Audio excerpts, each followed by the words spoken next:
From VOA Learning English, this is the Agriculture Report.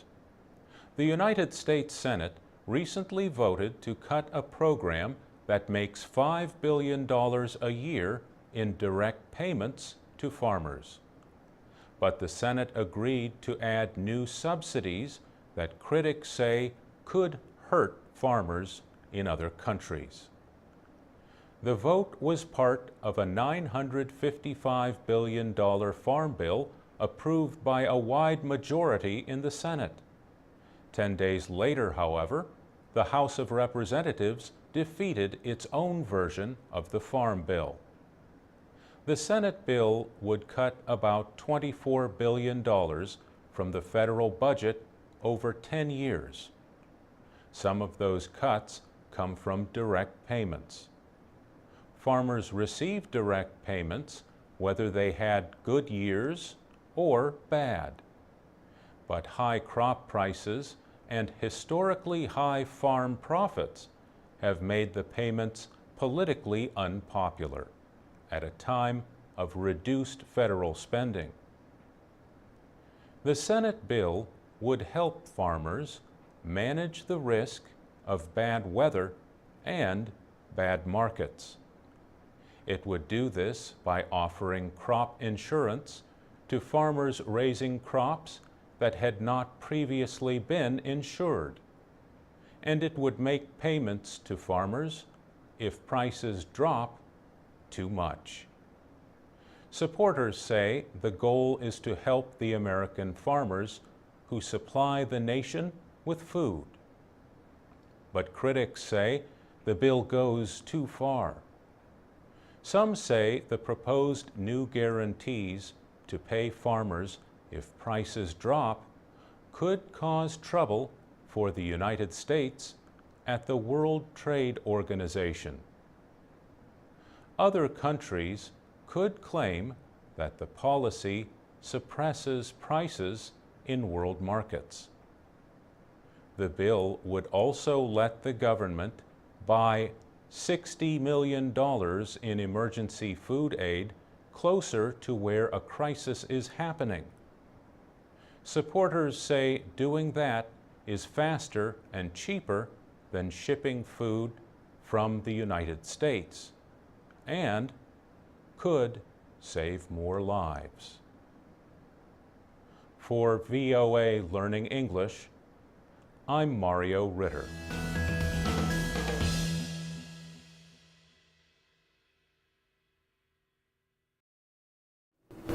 This is the VOA Special English Agriculture Report.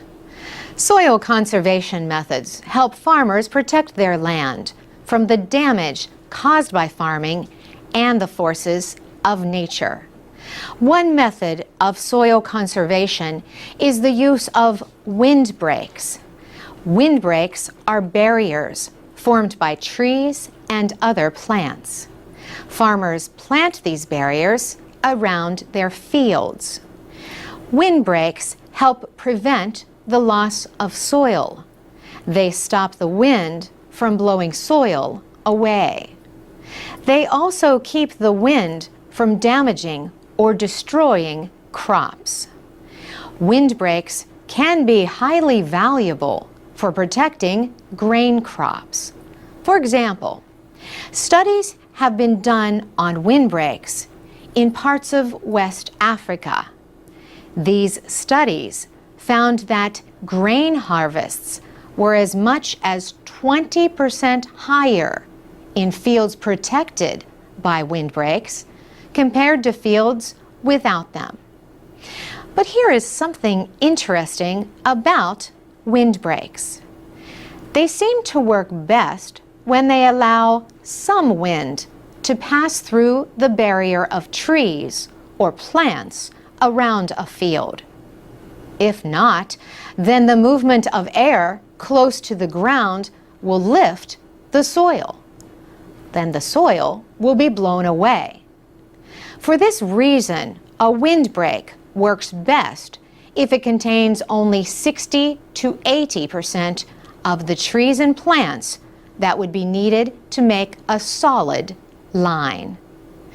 An easy rule to remember is that windbreaks can protect areas up to 10 times the height of the tallest trees in the windbreak.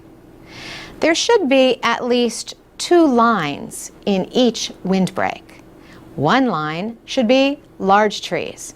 The second line, right next to it, can be shorter trees or other plants with leaves. Locally grown trees and plants are considered the best choices for windbreaks. Studies have shown that some kinds of trees can grow well, even if the quality of the land is not very good. One kind of tree is the white pine. Another is the loblolly pine. Windbreaks not only protect land and crops from the wind. Surplus trees can be cut down and used or sold for wood. Trees reduce the damaging effects of wind and rain. Their roots help protect soil from being washed away. And trees can provide another valuable service for agriculture. They can provide grazing animals with shade from the sun. For VOA Special English, I'm Carolyn Presutti. For MP3s and transcripts of our stories, along with activities for English learners, go to voaspecialenglish.com. You can also find us on Facebook, Twitter, YouTube, and iTunes at VOA Learning English. This is the VOA Special English Agriculture Report. A burro is a small donkey. The name comes from Spanish, and before that, from a Latin term for a small horse. Donkeys are related to horses. Both are part of the equine family. Burros reach an average height of more than 1 meter. They can weigh more than 225 kilograms. The long-eared animals are often gray with white noses, jaws, and undersides. But they can also have coats of red or blue. Burros are known for their sure footing on mountains while carrying heavy loads. Americans know about them mainly from a history of use as pack animals in Arizona and other areas of the desert Southwest. Gold miners and others imported them to work. Animals that escaped or were freed became the ancestors of burros in the wild today. But burros are not only good pack animals. They can also help calm and control nervous horses and guard sheep and goats on farms. Robin Ravello from the American Mustang and Burro Association says burros have even protected farm animals against bears. People may have the idea that burros and donkeys do not like being told what to do. Experts say the animals are not being stubborn. They just like to take their time to consider what they will do. In the United States, there are breeders who raise and sell burros. Americans can also adopt a burro removed from the wild by the Bureau of Land Management, a federal agency. People who get a wild burro need to gentle the animal. Gentling means training it to accept the human attention needed for care and grooming. Burros like to clean each other. These desert animals groom themselves with dust. So it is normal for a burro to have some dirt in its coat. A brush can remove hardened mud. Experts advise owners not to let their burros eat too much. Being overweight can ruin their health. Robin Ravello says a burro's feet should be cleaned and cared for every 6 to 8 weeks.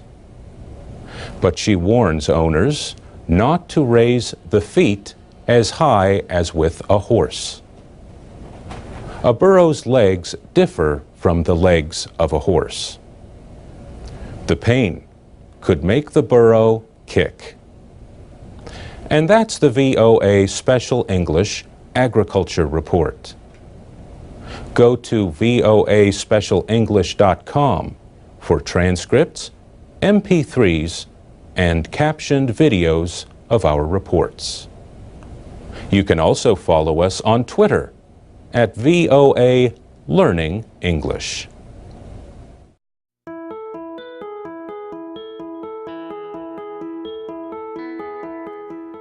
From VOA Learning English, this is the Agriculture Report. Scientists and agricultural experts recently met in Italy to talk about how to fight cassava disease, a virus that has been killing this important crop in East Africa has now spread to West Africa.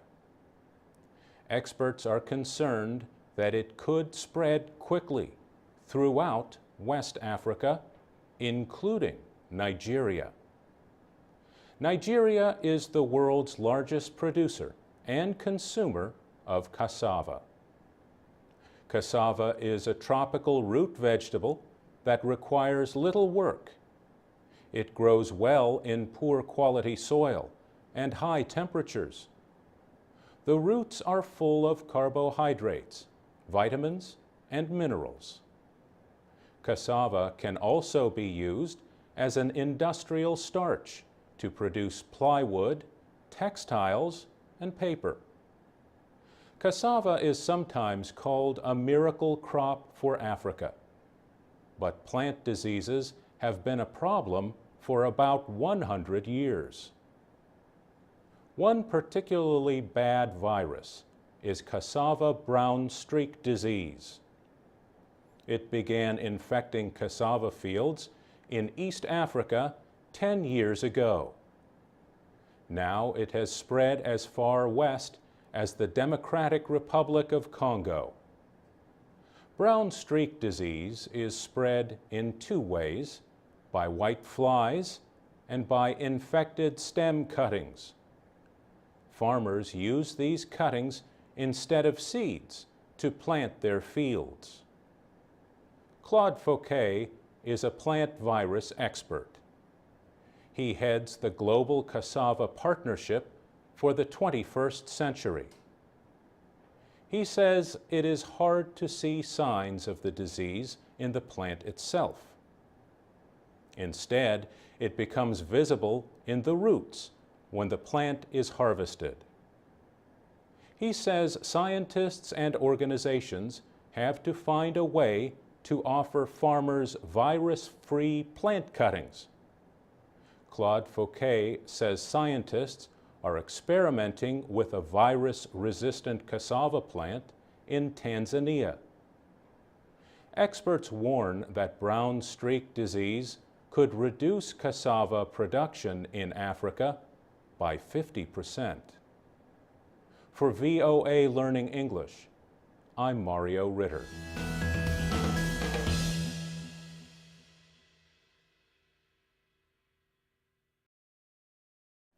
This is the VOA Special English Agriculture Report. America is the world's largest food exporter, but the worst drought in half a century is hitting corn and wheat harvests. The drought across the central United States adds to concerns about world food supplies and prices in the coming years. Experts say by 2050, the world will have to produce at least 60% more food to feed a population growing bigger and richer. China, a major food importer, is looking to producers around the world to guarantee future food supplies. China has invested in food production in Australia and New Zealand. A new source of supply is Ukraine. Ukraine was known as the breadbasket of Europe because of rich corn and wheat harvests a century ago. Galina Kovtok is chief executive of Ukraine's largest agricultural business, ULF. She predicts that within a few months, her company will be approved to export corn to China. That will make Ukraine the first country outside the Americas to do so.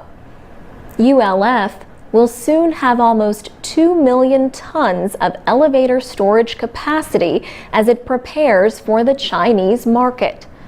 Chinese money is financing the building of 6 grain elevators. But the company's equipment is largely American, including $500,000 John Deere combines to harvest wheat. ULF's grain production per hectare is now halfway between the Ukrainian average and the high yields of the American Midwest. But farming depends on the weather. Across the Black Sea area, in Ukraine, Russia, and Kazakhstan, drought this year is pushing harvests down 15 to 20%. Traditionally, the Black Sea region is the main source of wheat for North Africa and the Middle East. But this year, on the supply side, Russia may have to suspend exports. And on the demand side, Africa and the Middle East are now competing with China.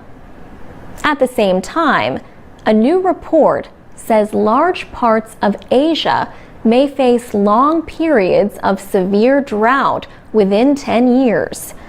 The report is from the British-based Centre for Low Carbon Futures, a network of universities. It says northern China, India, Afghanistan, Mongolia, and Pakistan will be especially hard hit. It says other parts of Asia are likely to face longer and wetter monsoon seasons because of climate change.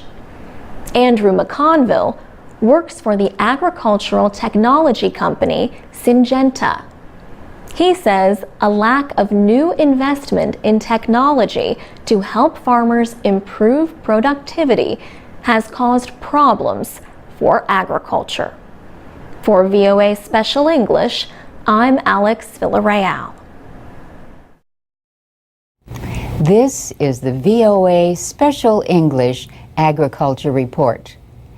American farmers traditionally keep their animals and equipment in barns that are rectangular. But there are hundreds of barns in the Midwest and other parts of the country that are different. They are not longer than they are wide, or wider than they are long. These buildings are round. Round barns have a long history in America. George Washington, the nation's first president, had a round barn in the 1700s. The Shaker religious community at Hancock, Massachusetts, built one in the 1820s. But the idea did not become popular until years later. Then, in the early 1900s, the University of Illinois at Urbana-Champaign built 3 round barns that many farmers copied. A farmer could save on wood or stone with a round design that needed less material than traditional barns. Experts also believed that farmers could save footsteps and time in feeding their animals in a round barn. And round barns stood a better chance against strong winds. Some round barns are not truly circular. They just look that way, but really are many flat pieces put together side by side. Early versions were mainly designed with 2 levels. Cows were kept on the first floor, and the one above was used to store hay. Later designs brought a large area in the middle for the hay and feeding stations all around for the cows. By the 1930s, however, fewer American farmers were building round barns. Some people said it took more time and skill. Others disagreed. In any case, it was not a good time to argue. It was the Great Depression, and times were difficult. Also, as electric power came to rural America, some people believed that rectangular barns were easier to wire for electricity. Agricultural experts also reconsidered their ideas about a round barn saving time in feeding animals. Kathy and Bob Friedenlund owned the Round Barn Llama Farm in New Richmond, Wisconsin. The Friedenlunds have a library of architectural plans and drawings and have published books on the subject. Money from their book sales helps them take care of their own barn.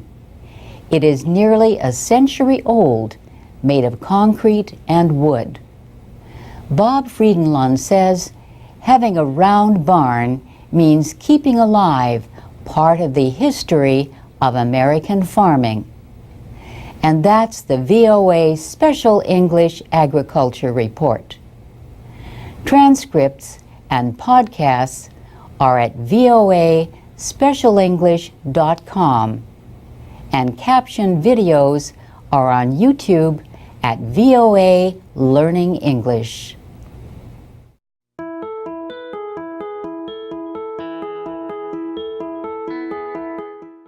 From VOA Learning English, this is the Agriculture Report. Ivory Coast is the world's largest producer and exporter of the cocoa bean. But people have been illegally transporting or smuggling cocoa beans between Ivory Coast and neighboring Ghana for many years. Ivorian growers smuggled their cocoa beans into Ghana because prices were higher and more dependable there. But that has changed. Ghanaian money lost value recently, while Ivory Coast has become more secure after a period of unrest. Now, Ghanaian farmers are smuggling their beans into Ivory Coast, where they get a better price. The government in Ivory Coast has set a price for cocoa beans. It hopes that will help keep the beans in the country. At the same time, Ghana's money has dropped in value against the dollar by more than 40%.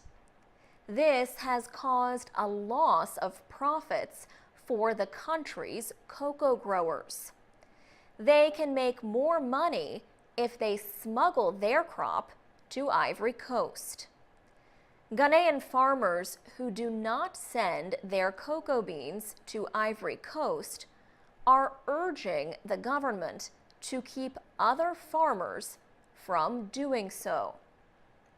One way to slow the smuggling would be to increase the price of cocoa in Ghana. But Ghana has a budget deficit, so it does not have the money to support such a move. These beans are needed to make chocolate. Ivory Coast, Ghana, and other West African countries together produce more than 65% of the world's cocoa crop. Industry experts estimate that up to 100,000 tons of beans have been smuggled into Ivory Coast from Ghana since last October. For VOA Learning English, I'm Alex Villarreal.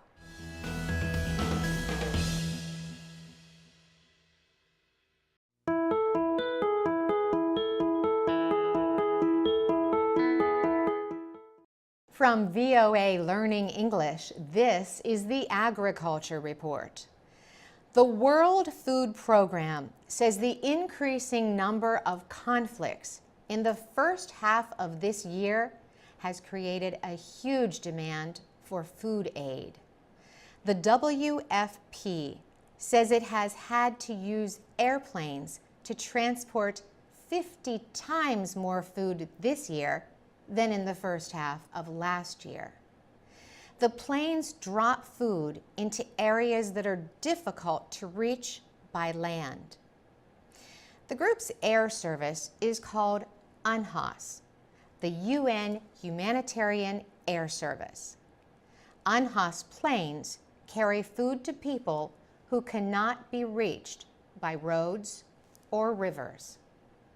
UNHAS has transported about 7,600 tons of food so far this year.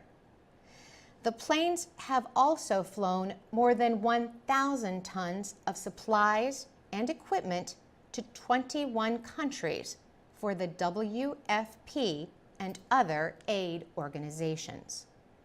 More than 90% of the supplies went to just 3 countries: the Central African Republic, South Sudan, and Syria. Conflicts in those countries have displaced millions of people. Cesar Arroyo is the WFP's flight chief. He says more than 3 million people in South Sudan alone are in need of food. He says about half of them cannot be reached easily and need help immediately. Mr. Arroyo also says it is about 6 to 8 times more costly to transport food and other supplies by air than by road. He says it costs $1 billion a year to use emergency transport planes to carry food and other supplies to areas of South Sudan. The WFP official says the situation in northern Iraq is becoming more difficult. The Sunni Islamist militant offensive has displaced many people. Hundreds of thousands of people fled to Erbil in Kurdistan from Mosul when the militants seized that city in June. For VOA Learning English, I'm Carolyn Presutti.